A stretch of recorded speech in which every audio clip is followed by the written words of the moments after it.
Great catching up with my fellow Canadian, Brad Katona, who's going to be back in action, going to be taking on Jean Matsumoto, UFC Fight Night, October 19th. Brad, how's it going, man? It's going good. It's going good. We're deep into camp here, so life's as good as it can be. It's embracing some of the suck, but that'll all be over soon. Yeah, absolutely. And just good to see you get another fight. It looked like you got a full camp for this one. When did you find out? What is it? Probably 10 weeks ago I found out. So I had plenty of notice. In my last fight, I broke my thumb in the fight, and so I had a little bit more time off than I was used to. And then all of a sudden I get back to Ireland, I do my first week of training, and fight offer. I'm like, oh, okay. Sure, let's go. I was in a good spot physically, actually, kind of surprising, like some time away from combat, like not being in the gym, wrestling, and sparring these animals did the body some good, focusing on a little bit of strength and conditioning, just doing what I can, and, working with the UFC PI team, getting my conditioning all in checks is just basically, what can I do? Oh, be comfortable on the air bike. Okay. It wasn't necessarily fun, but I came back and it was like I didn't skip a beat actually that time away. I was like, man, all my little niggling injuries, besides the thumb, of course, is gone. And then, like I said, fight offer, thought about it for a couple of days. And I was like, no, we're in a good spot. Like, as long as the thumb holds it over the next week or two, we're good to go. So here we are. Now, I have to ask, because obviously you're Canadian, and mention that off the top in case people didn't hear it. Obviously, there's the Edmonton card coming up in November. Were you hoping to be on that card, or are you cool with fighting a little bit earlier here?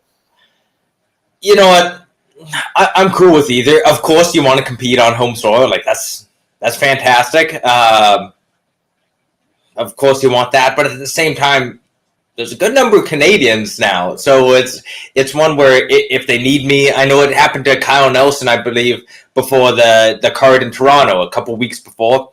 He fought in Vegas instead of on the Toronto card, and if anybody who maybe deserved a shot on home soil, it would be him. He was on a pretty good win streak there. So me personally, would I like to be in Edmonton? Of course, but at the same time, the weather's just starting to dip here in Dublin. I haven't seen the sun in a couple of days. And so going off to like bright and sunny Vegas, there's worse places to go. So as much as I'd like to celebrate with some water slides at like the West Edmonton Mall, Vegas will do. Yeah, certainly. Now, if it was Winnipeg, that would be a different story. But Edmonton, obviously, a little bit different there. I wanted to talk quickly about your last fight over Jesse Butler. I know it must have been nice to, not only get the win, but to rebound. I know the fight in Toronto didn't go the way you wanted. Just how happy were you with your performance in that fight? I know you wanted the finish, but you still got the decision anyways. Yeah, I was pretty happy with it overall. In the moment afterwards, you go, man, we should have got the finish. I think I was capable of the finish. But there's just some stuff that goes on that you don't know. For example, like, my thumb was broken. So, like, I'm trying to land ground and pound, and I want to stand above him to go for the finish. But at the same time, not able to throw a left hand, it kind of makes it tough. Like, it really... And in the fight, you're just going... no, it's fine. And then you realize that those responses of your body were probably natural, telling you to protect yourself a little bit. So as much as we did continue throwing it, it had a small little effect. And now that's all, thankfully, was fairly small and healed fine. And we're able to go on with this fight. But you look back on that and you go, okay, you don't necessarily want to end up like Uriah Faber in his fight with Mike Brown, where he broke both hands and having to throw only elbows. But in the moment, you're disappointed because I felt like, man, I'm a 7-1 favorite. I should be going for the finish. There's a criticism about not getting finishes. You want it.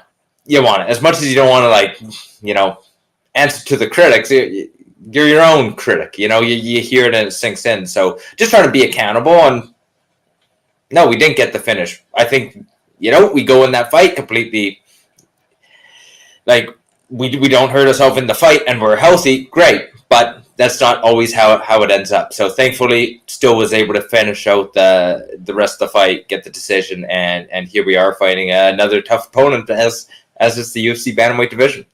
And an undefeated opponent, and I know you know a lot about this, being undefeated early in your career. Just tell me a bit about the style matchup, how you feel like your skill set matches up against his. Yeah, I think Jean Matsumoto's a good fighter. Like he's quite good. You see him on the Contender Series. He puts together his hands and kicks. He has very, very clean Muay Thai. Very, very pretty Muay Thai. Like it's very nice to watch and nice to see. At the same time, we see, you know, in his first UFC fight against Dan Argueta, like his good wrestling defense, dangerous guillotine. It's UFC bantamweight division. It's full of killers. With that said, I do think I'm the best opponent he's ever fought. I think that I can say that pretty confidently. So I know what I'm bringing. You know, it's a little bit different in that cage, and so the plan is for us to be just too much for him, just too much everywhere on the feet, physically, in the grappling, everywhere. Just making it like. He's a well-rounded fighter as well. You see in fights, the striking is not going his way. He scores takedowns, has decent control.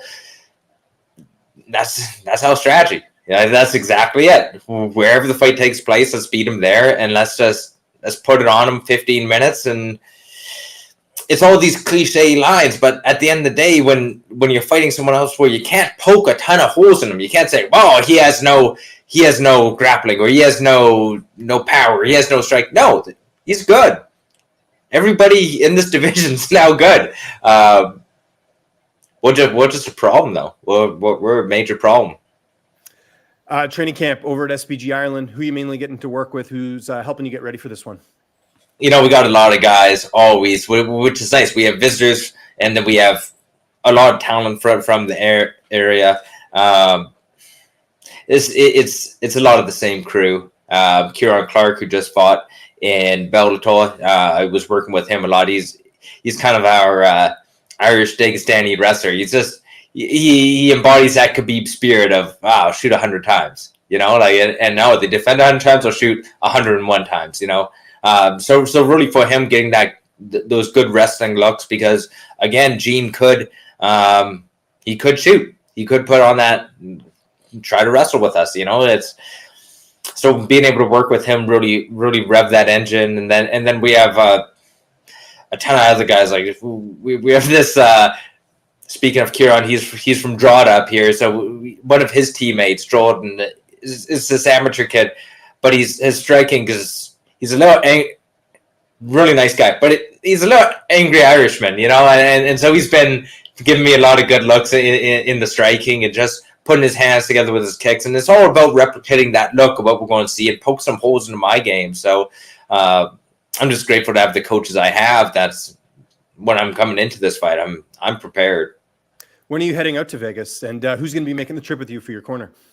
You know what? I'm actually heading out a little earlier to Vegas than normal. I usually like to get there about a week out. This time I'm coming out on the Thursday before, so October 10th, I'll be flying out to Vegas, because you got the PI there in Vegas, so you're not worried about what gym am I going to work out to. You have the nutrition team, you have the physio staff, and might as well go early at the same time. My two coaches are coming with me, John Kavanagh and Dave Roach, and as always, my partner, Katie Saul, she'll come out fight week, and we get to enjoy a little bit of sun and enjoy a few days before you head right into fight week, where you know, you wish you got to enjoy it more. Yeah. No, that's smart. Get in, get acclimatized, all that stuff, and take advantage of the cafeteria at the PI here. It's pretty good. So yeah, it's not bad. It's not bad. I'll also hopefully build a little base tan so I'm not pasty white on screen. For sure. How's this fight playing out on October 19th? How do you see it going down? It's tough to say. I you know, John always says the opponent chooses how they lose, you know, so that's really it. We're just going to keep tossing problems at Gene, be it, you know, in the striking, you know, stopping him getting off what he thinks he's going to get off. I think we're going to surprise him there quite a bit. And then in any exchanges, you know, just be it in the wrestling, on the feet, on the ground, it's just rinse and repeat for 15 minutes. And you know, he decides to accept position. Great. We're going to have, you know, maybe a finish on the ground, or if he overextends, we're going to get a finish on the feet. But I can't necessarily bank on that. He's durable. He's been through a lot of decisions. He's skilled, but I'm me. So all I can control is a 15-minute bit of a pace, and let's see who's standing at the end. Always got to ask you about a couple other fights. We'll just quickly zoom through these, and then we're going to get to the fun questions, Brad. I promised you that before we hopped on here. Big fight coming up here between Robert Whittaker and Khamzat Chimaev on that UFC 308 card. It's a 5-round fight. Who do you see taking it? I have to go with Bobby Knuckles. You know, I find it very hard to bet against him ever. Not like I'm a betting man. And he performs every single time. I think Chimaev, he starts hot, being 5 rounds though. You know, can he put Whittaker in danger early enough? You know, we see it sometimes, you know, against Usman, started hot, loses the second, similar to the Burns fight, I believe, comes back and rallies in the third. But with Robert Whittaker, that might be a different problem. Who knows? You know, I believe he's undefeated and very dangerous guy. But Whittaker, I go with the experience personally on this one. Max Holloway, Ilya Topuria. Your mind says Topuria, but your heart says Max. So I'm going to go with Max on this one.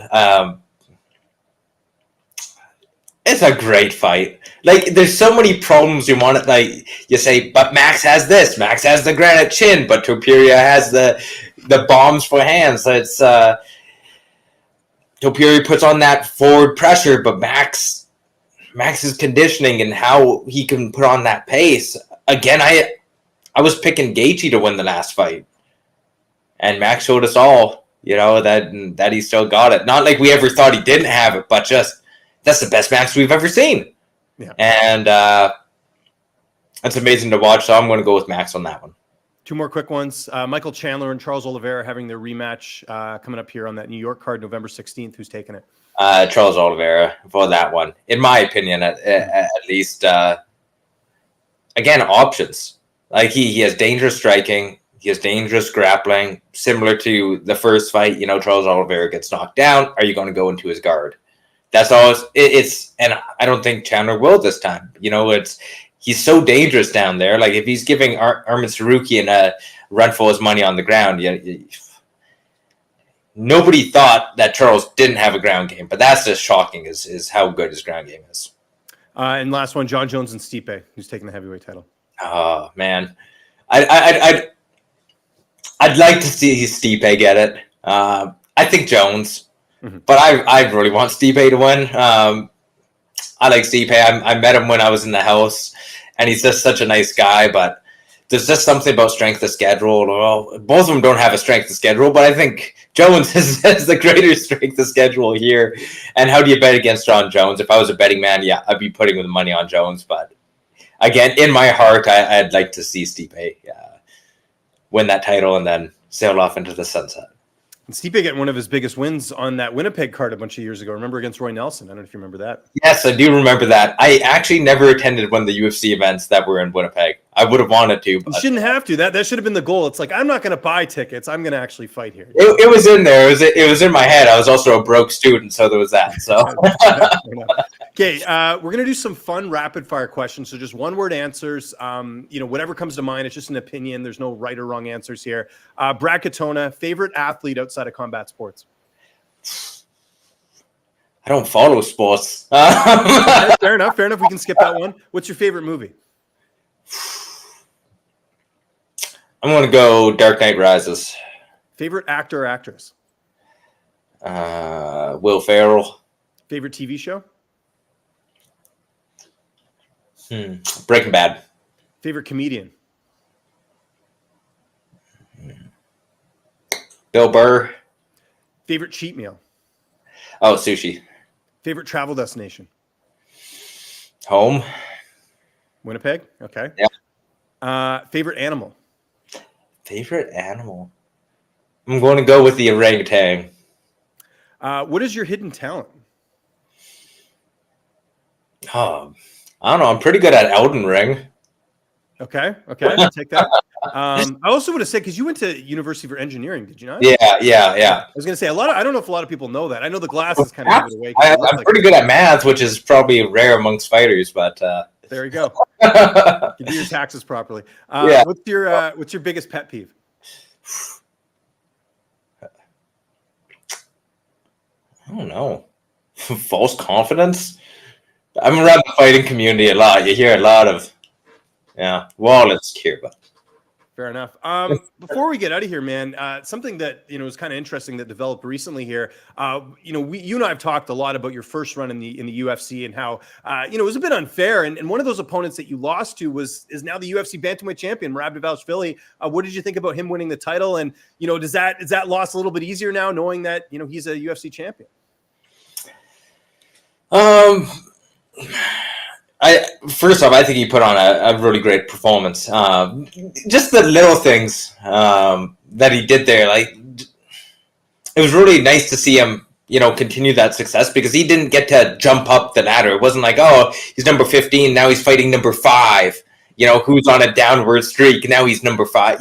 He went like 15, 14, 13, maybe 10. Like he clawed his way up that ladder, which was really impressive. But then similarly in the fight, just how he made it his fight. Like he was either completely out of range, getting the heck out of dodge, and just circling around, and O'Malley had trouble then tracking him, or being completely in range, landing his own strikes and entering on the takedowns.